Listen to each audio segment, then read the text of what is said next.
All right, welcome back to GymnasticsVille, the Back to Basics show.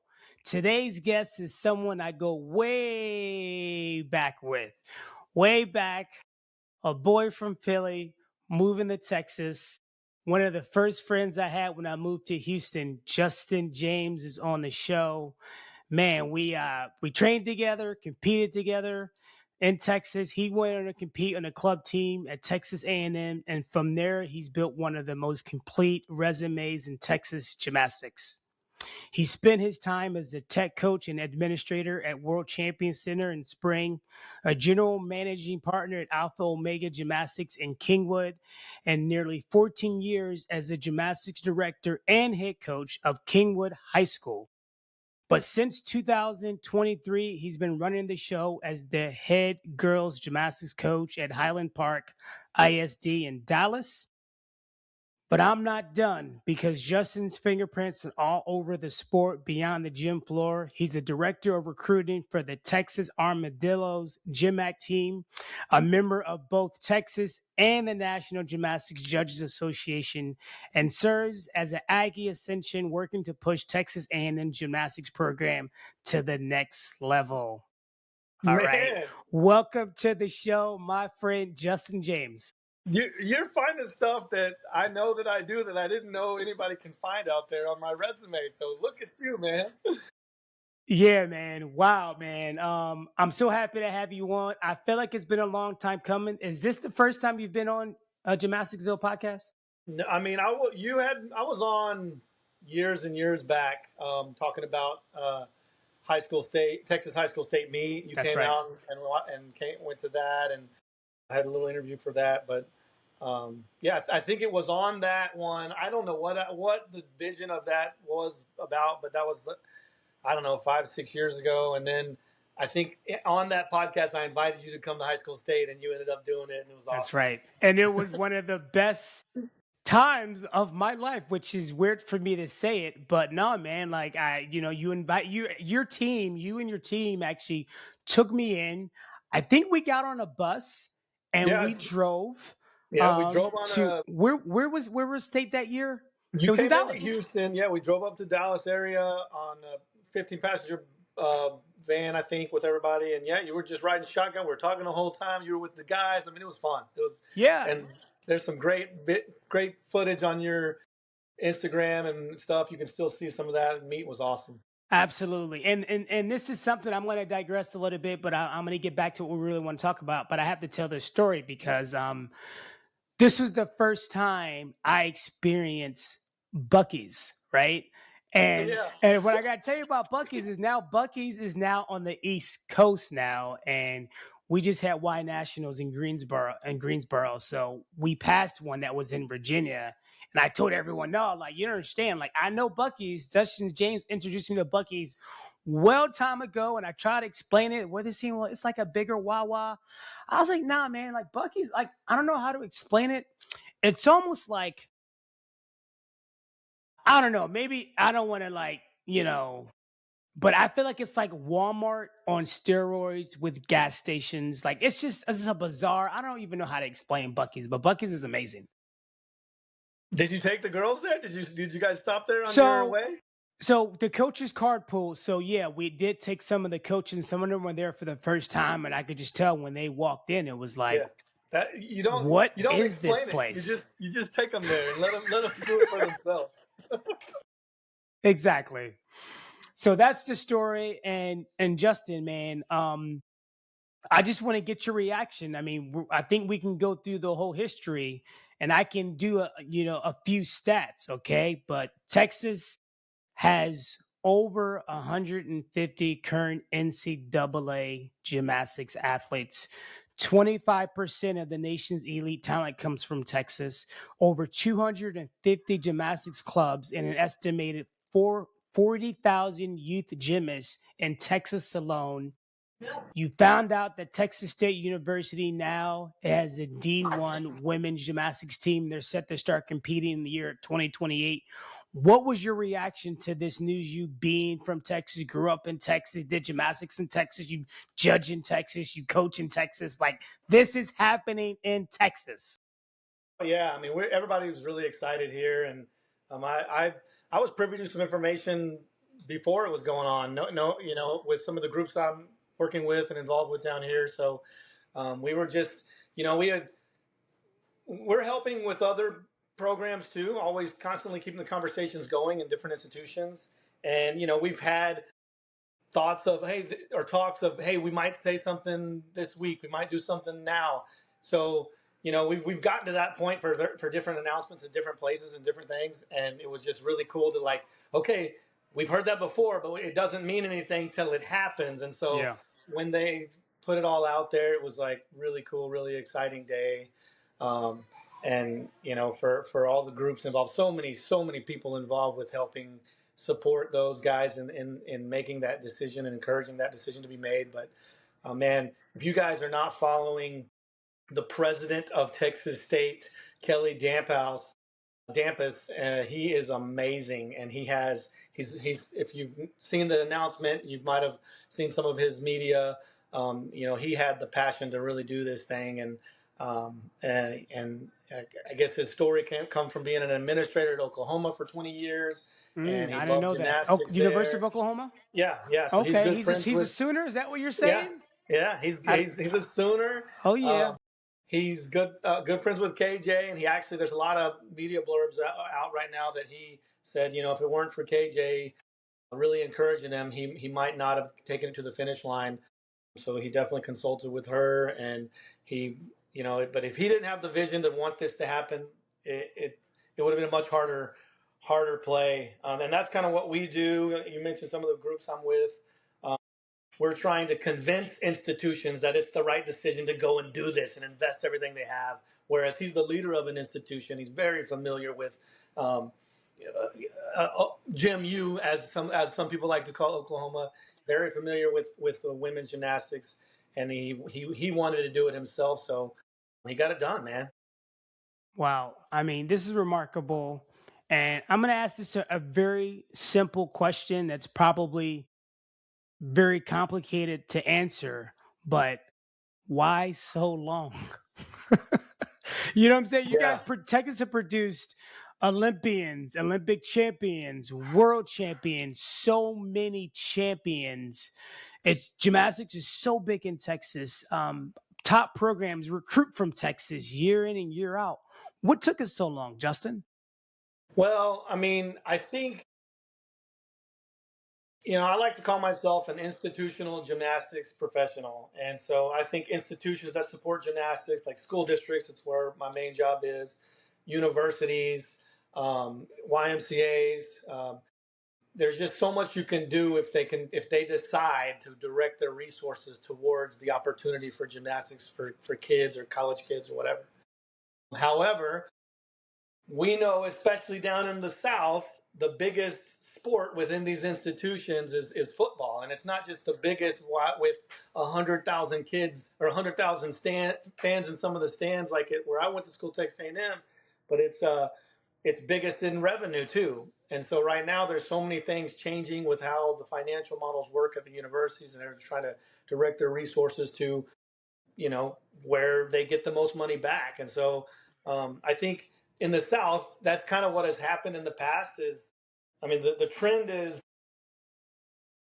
from the 70s and 80s, the lawsuits from Nissan trampolines, that people started cutting gymnastics out. And then that folded into Title IX opportunities for girls. And that was good momentum for, okay, we're just going to keep cutting out these programs, and also lost girls programs for gymnastics as a result of some of that stuff. But then they kind of got balanced with their Title IX ratios, but they can't take away football. That's 90 all-male scholarships from that equation. So then it just kind of kept opportunities small, especially for guys gymnastics. Yeah. And so I guess one thing that I tell people is administrators in these institutions constantly turn over. And we got to constantly have those conversations, because you never know who wants to hear it or who wants to have the vision that Kelly Dampus has to do it, Yeah. So, we talked to them last year. We talked to them 5 years ago. Well, who's we and who's them? The them has changed now. There's new people there, and you don't know that the president came from another school that they want to do gymnastics. So constantly keeping the conversation going, and that's some of the work that I do on some committees. Is just staying in front of these institutions to tell them that, hey man, you should do this. And we really do think that, unfortunately, the guys side is a whole different kind of business model, so to say, as far as how many revenue it produces and fans are in the stands compared to the girls. But we do think that this is kind of a match that's going to ignite some more Texas universities in the near future. We just know one needed to do it because they're going to have immediate success. Yeah. And these other brands are going to want to be a part of that. Yeah, man. I think it's amazing that this finally happened. I know how hard you were working on it. Um, what's been the buzz like with just, Texas in general? I know you're in a lot of different circles with coaches and athletes, and heck, even the girls you coach in high school, are they talking about how maybe I can join this program? Could I walk on? Like what's the buzz like in Texas right now? For the most part, everybody's really excited now. I mean,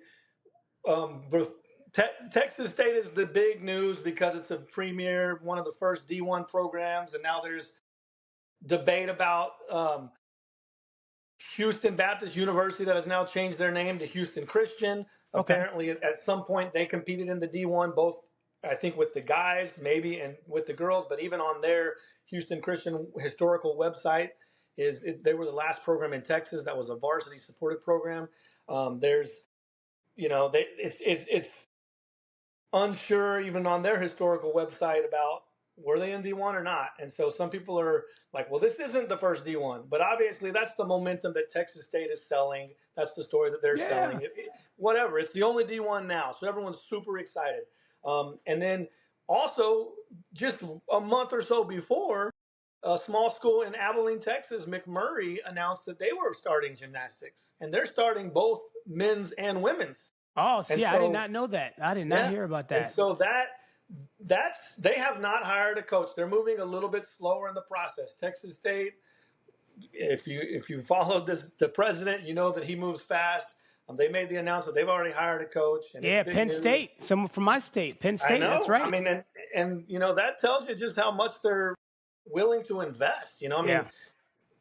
How many people across the country know Penn State as a national brand, and how many people are just now hearing about Texas State? They didn't even know that all they hear is University of Texas and A&M. But so it's pretty cool that they were able to bring in someone from such a history program. I mean, they're paying the right amount. They're giving her the right vision. She gave them the right vision to get hired, and everyone's really, really excited about that. People are also excited about the opportunity to be a Division III program over at McMurray for girls and guys. And obviously, guys are a little different with Division III. They still compete right in the same. They're in Division I, because there's only 18 programs or less, 16 now or whatever. So it's kind of it's a real cool opportunity for the boys. They need to name a coach so they can get kids starting to start recruiting, so they know, okay, this is going to be the coach. This is where I want to go. So I want to talk a little bit more, obviously, about this. 2028 is year. It looks like they're projecting to have their first season. Do they have a facility? Are they building one? Are they kind of, repurposing the facility they already have? What can you tell us about that? So I haven't been in on all those finalization talks, but I have heard of some different ideas. I believe there's no facility. They do have a club program. Okay. So they have kids competing in both boys and girls in the NAIGC, and then the regional branch of that is called the TGC, Texas Gymnastics Conference. But they don't have a facility. They train outside to do that. They're going to a private club. When I was in college, they had a facility on their campus. And when I competed at A&M, right now A&M is the only school in that Texas league that has their own facility. But they don't have a facility that they can retrofit or update or increase the level of equipment in there. But from what I understand, they have options for doing that in another space. Got it. So they are going to outfit a, I don't think they're building brand new, but they are going to outfit a space. And I think inside it's basically a clean slate. And I'm sure the coach is going to, that was part of hiring her and creating a timeline for all that. And as far as having her in on all those decisions of how she wants it to be, I think she's going to be able to do that. And obviously then building her staff and building her team of recruits. What do you think recruiting is going to be like?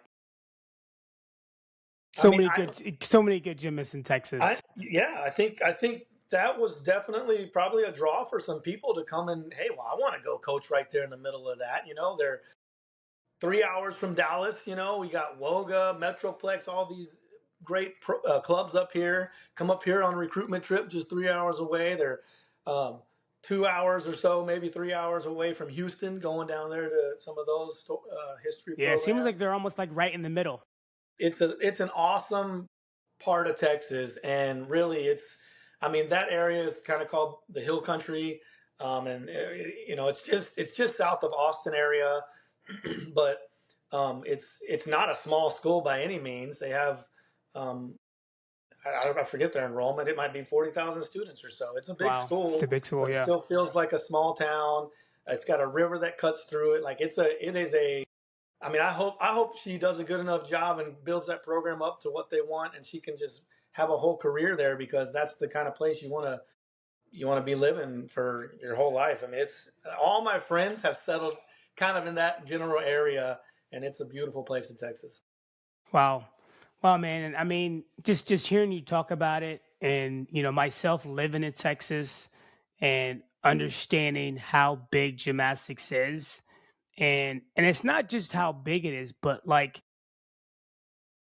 the foundation of gymnastics in Texas, right? You guys have all these clubs.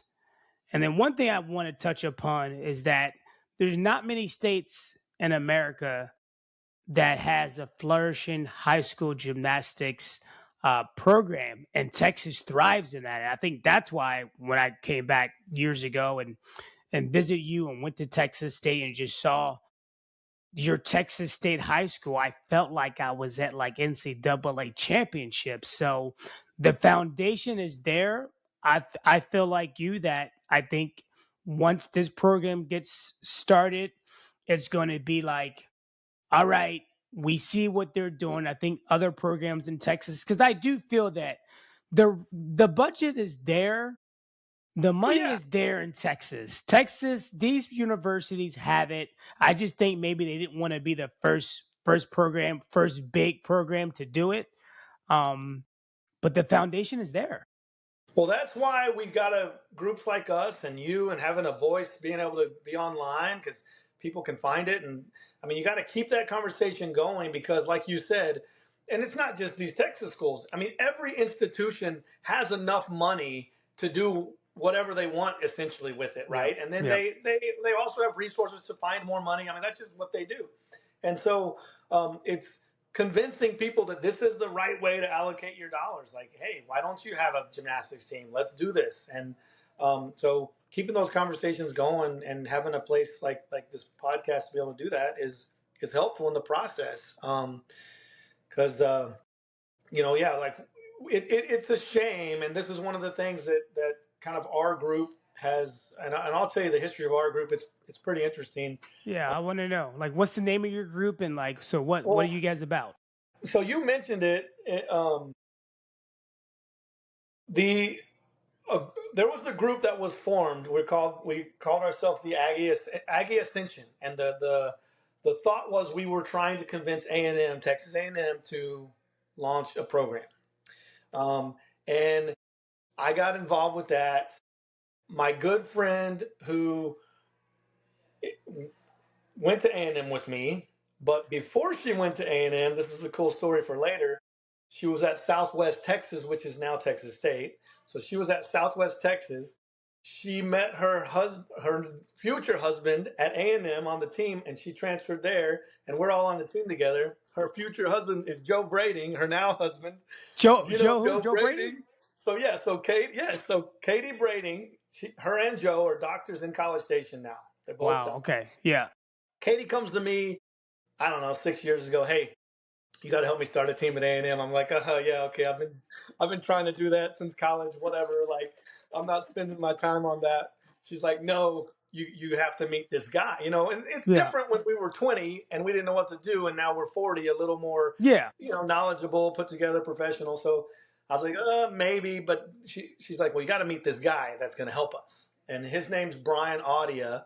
And so I met him and I was like, okay, this guy's awesome. He's done a whole lot of business. He's worked with athletic departments before, worked with high net worth individuals. And he's like, I was like, all right, maybe we can do this. So we kind of created this team. And we also got Brian Streeter, who's the owner of Metroplex, who's an Aggie, went to A&M. Oh, We got okay. him involved. And then Cecile Landy, because the whole goal was for Cecile to be the coach. We wanted to promote them to hire her. Mm. And that was kind of the let's start a team and you'd be awesome to coach. Obviously, that part kind of happened. That was way before she coached at Georgia when we asked her to be involved. And so that happened for her long before the A&M stuff is we will keep going until it's done or until we're done.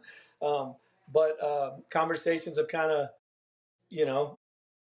obviously they haven't gone as far as Texas State, but anyway, I tell you that because that's our group that we started to try to get A&M. Well, through that process, Katie and Brian do so much work. They're kind of the face of that. And they've gathered information. They've talked to people like Clemson was very helpful to us because they're obviously a program that just launched recently. That's right. They gave us, so through that process of them meeting people, they kind of have fanned out and they're now like supporting everybody. And they've got involved into the collegiate growth effort. Yeah. Yeah, collegiate growth effort across the whole country. Like, hey, why do we stop at A&M? And so actually, Brian Audia wasn't even in the gymnastics world, until Katie brought him in. And the reason he said he'd do it is he was a gymnastics fan. He went to Auburn. He did like women's gymnastics. And he had no idea. He's like, really? Texas doesn't have it? And he started looking at the data. He's like, oh, man, it's a passion project for him now. It's like he's been a gymnast his whole life, and he's just doing this. That's great. That's great. Through that, he's been – the last few years, he's been like a keynote speaker at the NCAA Women's Conference, and he acted as the executive director for the women's. Is this the guy met for a Metroplex? Yes. Got it. Okay. He'll come on with you sometime, and so he's helped to kind of restructure and organize that. There's the CGGI Collegiate Gymnastics Growth Initiative committee in that, and I'm kind of on a subcommittee of that group. Okay. So kind of helping with all that, but. We're a group that's helping and connecting people where they need to be connected, but we are by no means a reason that Texas State launched. That was because that president wanted to do it. Through his effort in getting to the finish line, he found our group and we definitely supported him. Brian, I mean, even on his announcement when he hired the coach the other day, they did a live stream. He thanked Brian and Katie for their efforts. So that was pretty awesome. Cool. The president gave him a shout out. But then also there's the Gymnastics Association of Texas. We call it GAT. You've been to GAT with me. I've been to GAT. Time ago. GAT's amazing. Yep. GAT's an educational group that really mainly does that once a year education conference. But then they do a lot of ongoing work and have a lot of subcommittees. And Brian Kaiser is the president of GAT right now. And I had no idea. Brian Kaiser. Yes. God dang. Okay. He was very helpful, and he had a lot of groups that were helpful in supporting Texas State with information and things. And so, a lot of people to get to that finish line. But the biggest difference between Texas State making it to the finish line and us trying to tell A&M and other groups that, hey, y'all need to do this is the driver in that driver's seat was the president of the institution. So he's going to figure it out. And he did. So. But yeah, that's kind of how our group started, and those are some of the key players. Wow, that's great, man. So what's next with you guys? I feel like this is a win for everybody, right? You're just gonna sit back and enjoy this one. See, well, yeah, right? I mean, look, I'm excited, and I already told all my friends, like, dude, you got to go to the first meet. Like, that's the next thing. I definitely have to. I think a lot of people are gonna want to see it. Yeah. That energy for sure, man. Yeah, for sure. So we're excited to see that. But then also, like I said, continue the conversation. We're not going to stop because we're excited now and we're going to sit back. I mean, we're going to, okay, as we go to these meets, we're going to meet different people, and there might be administrators from other institutions that are like coming just to look at it. And so we're going to say, hey, let's talk about this. Why aren't you doing this? And so, yeah, I mean, obviously our little internal group built with several Aggies, like we want A&M to do it. And that we're not going to stop till that happens. And hopefully before that happens, we'll This have 3 or 4 others that just fall into place because of absolutely. us. So, Absolutely. So what do you think the caveat is with A&M, right? Your alma mater. I mean, because yeah. you just said it. You guys have a gym there already for Yeah, your so gymnastics club program. it would not be conducive to the level that they need. But yes, they could retrofit that gym. They could, increase the level of training that would go in for more elite training. It could be done, but it's a really, there's so much to it, as far as compliance and keeping the number of athletes Yeah. within the Title IX Yep. ratios. Still got Title IX And so, and then right now with the new, every institution has to come up with like 25 extra $1 million because every of the year to pay NIL. to NIL attack these changed losses. everything too. Yes. And That's right. so that's what kind of put a lull. I mean, back in the day, okay, this program operates at $1 million loss. This team operates at a $800,000 loss. That stuff's kind of over with because they're trying to trim out those losses to put towards these losses they have to Big pay revenue back. generating sports. Yes, and instead of being programs that are losing money, you need to try to figure out how you're a program that's breaking even. I mean, obviously, we know football is gonna make a lot of money, but at some point, they're gonna get athletic directors are gonna get tired of why are we funneling all this money from football profits to these other sports. But so right, I mean, I think that's the challenge right now at places like A&M is just how do we stay in compliance, and launch new programs. And so, we were constantly listening to people that we know have influence and hearing what they're saying. And then we're trying to kind of come back around with, you know, um, ideas of how to solve the problems that they're concerned with. Yep. Wow. Wow, man. That's great. I'm happy for you guys. I'm definitely going to have to check it out. Um, Before we go, I do want to ask you, man, because I haven't really talked to you since you've been the head coach of a girls high school program. Man, what's that like? Because you were on the guys' side in the Houston area. Now you're on the women's side, like myself. What's that like? Share a little bit. Yeah, so down in Houston, I mean, I spent most of my career and still in my free time with most of my volunteer duties is on the guys' side. But when I was coaching at Kingwood, at Humble ISD, at those programs, I coached both boys and girls. Okay. Okay. Um, and so I did have that on my resume before I came here. And so then, but coming up here, I couldn't pass up this opportunity. The opportunity was to coach girls, and I love it, man. It's a lot of fun. It's it's really cool because I have such a good balance with high school. I mean, to build a team, you got to have people. So I can't just say, hey, I'm only going to take level 10 girls. Like, okay, then I'm going to have Yeah. two Yeah. girls. Like maybe.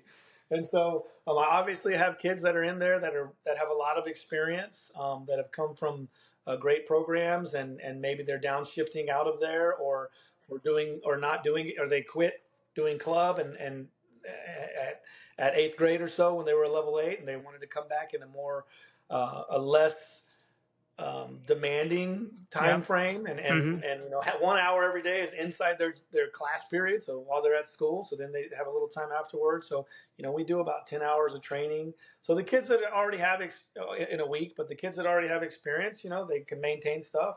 I work really hard with the kids that are first day kid, coming in and trying to get them involved and excited about being better. That's all. If we're all in there working and being better, then the team's going to be better. And so, that's kind of a fun challenge. Everybody's like on their own individualized plan. Um, and just trying to keep the gym full, and then trying to keep the buses loaded with a bunch of kids, so the kids that are in the competitive lineup are having a cheering section. Yep. When you go to a football game, Yeah. not everybody's in the that's padded up is going to play. Yeah. That's kind of how it is for us too. But hey, they all play a role in supporting each other, and that's been really fun to just. I work real hard to try to keep people wanting to be a part and wanting to be involved. So we have that big team experience that is so unique And for. that's huge, man. That's huge, especially when you go to meets when you have teams that support you.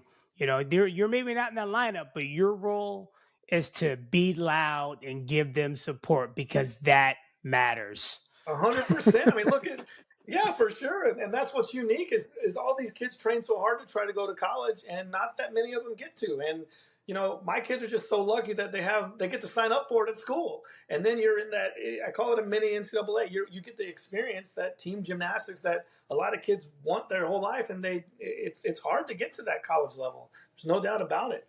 But it's and it's so much more fun to compete that way when you're not just sticking this so you can win the gold medal. You're sticking this because all those people yelling at you want you to do it so we can win the gold. Like Absolutely. you know how it feels. So Yeah. it's awesome. I love working with girls just the same as working with guys. They have that same excitement for team gymnastics. That's great. That's great, Justin. Well, man, it was great catching up. It was great to get the lowdown on Texas State Gymnastics, D1. Definitely gonna want you to come on more because I feel like things are developing, right. The momentum is shifting, and we also have the postseason for the elite gymnastics. And if people don't know, you've judged at a U.S. championship. So, last words, man. Like, are you going to U.S. championships this year? And what's kind of your outlook on Team USA? I know there's been a lot of movements. There's been some comebacks. Like, what are your thoughts on just the state of elite men's and women's gymnastics right now? I think that we have a really good group of kind of next generation guys that are starting to come up. But I say that, and then you got Shane Wiskus coming in and just wrecking it last Tearing it week, up, tearing it up. And so I'm excited to see him. So yeah, no, I'm not going to be there. I'll be paying attention online and texting some of my friends that are there. But yeah, I mean, I know that out at Evo, they're doing a whole lot of hard work out that way, and they have some really big goals. And I at first I was thinking maybe these are some tough goals, but now I'm starting to see like I don't know, man. I think they're on their way. Like they want to get on the podium, and I think they can. So this No, next no, year is not going to just be. the podium. Remember, Kevin. I interviewed Kevin a few months ago, and Kevin threw it out. He's like, "Why not gold?" And I love that. He's like, I the love it. last time we won team gold was in '84, LA '84. We're going back to LA 2028. Why not us? And I love the fact that he said that because you have to throw that out there. And literally, why not us? Yeah, Why yeah. not? No, I mean, they, I think that they're going to do something special, and if they can get to that, that'd be amazing. But yeah, it's going to have. It's kind of like, I mean, you got to train really hard. You know that everyone else is training really hard. You might need some luck, but if you got all the guys in the right state, which it's pretty cool that they have a lot of guys that are really trying to get those spots training over there together, so they're kind of getting in sync. But obviously, we're going to have people coming around, but even people that are spread out on national. I mean, like those guys are. Once they get together, they're all on that common Yeah, goal they're too. gelling. They've been around And each other so much. yeah, they all know. Yeah, they're all buddies, and so I mean, I think it's going to be super exciting to see. So it's going to be really cool to see this next kind of year leading up to all that. Heck yeah, man. Well, that's Justin James, everybody. If you don't know, we'll have him again up on the show. Justin, thanks, man. Thanks for having you on. Yeah, man. Anytime. Thank you, brother. All right.